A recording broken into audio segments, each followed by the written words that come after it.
one of the recent documentaries that Vice did has to do with internet scamming in West Africa.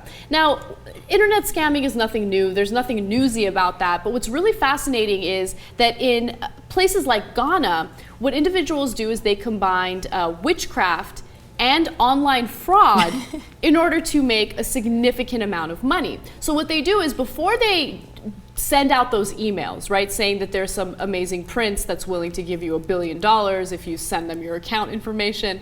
Before they do that, they will go to someone known as a Juju Priest who practices witchcraft, and they will ask that priest to pray for them. That way, their online scam will actually work. Now, this is known as Sakawa, and in the next video, Vice explains exactly what that is and where it comes from. Let's take a look.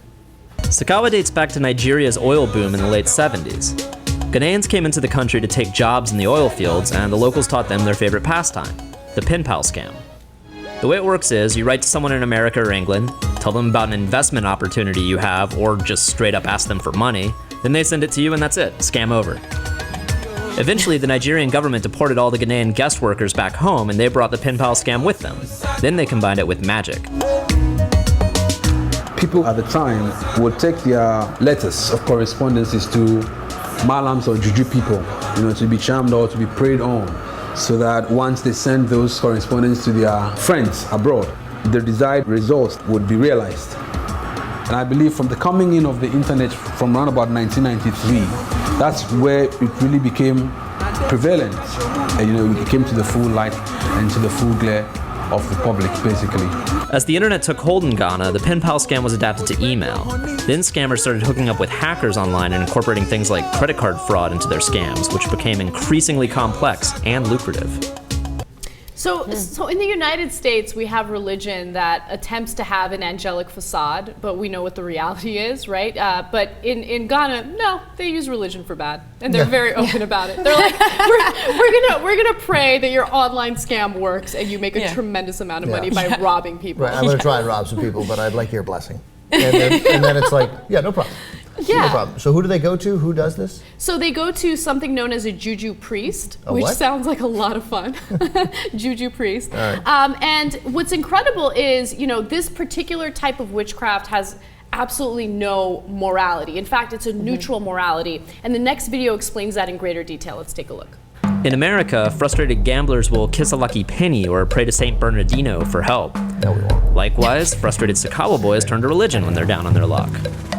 Only in their case, turning to religion means driving out into the bush and paying a Juju priest for magic email powers.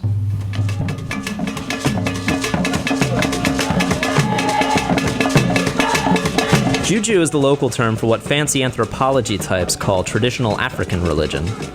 In the same way that Hinduism is actually more or less a collection of thousands of local deities and rituals, Juju is basically an umbrella for any West African religious practice that isn't obviously Christianity or Islam, or Scientology.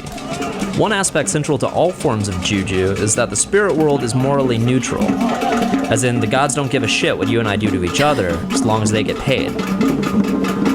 This makes Juju perfect for Sakawa. If you want to leg up on the competition, you get his Juju priest to barter with the spirits and then they give you powers.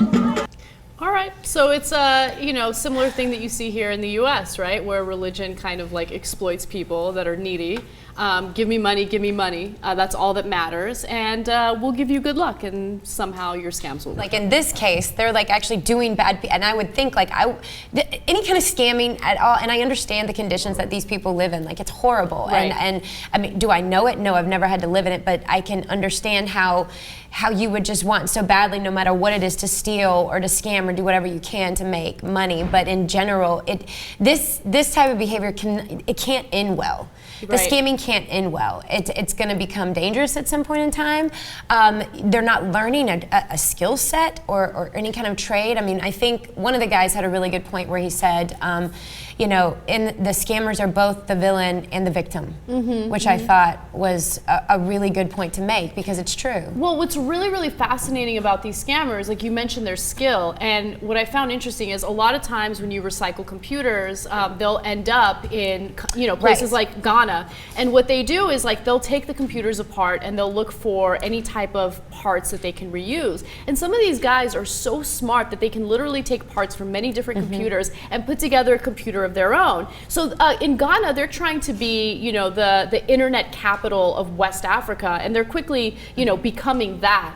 But you're right. I mean, what's amazing is that this has become so lucrative, right? That it continues to be lucrative, that people in, the Western part of the world are willing to give away their money to some guy on the internet. We got, we ran a clip today on the Jimmy Dore show of Pat Robertson praying for $1 million. Like, close his eyes, seriously praying somewhere, God's going to hear you give $1 million. I mean, it's crazy. It's crazy. Yeah. And somewhere somebody's going to call in, maybe not $1 million, but they're going to call in a lot of money.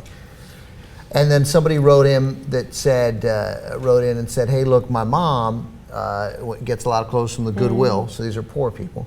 Get a lot of clothes from the Goodwill and Salvation Army, and she does a little thing to get the demons out of the clothes before. There's a little prayer to get the, and that's batshit fucking crazy, right? So I get it. There are people here with that issue also, and they're like, I got this great internet scam. You're gonna love it. It's awesome. It works every time. I'm just gonna go get it blessed by a juju, and I gotta give up most of the money that I'm gonna get from the scam by doing that. Right. People are so dumb everywhere. I mean, look what education does, because instantly you got proper education for any of these people. They're like, Mom, you don't need to get the demons out of the clothes. It's just a sweater. Yeah. And you don't need to pay the Juju Priest to do your illegal scam.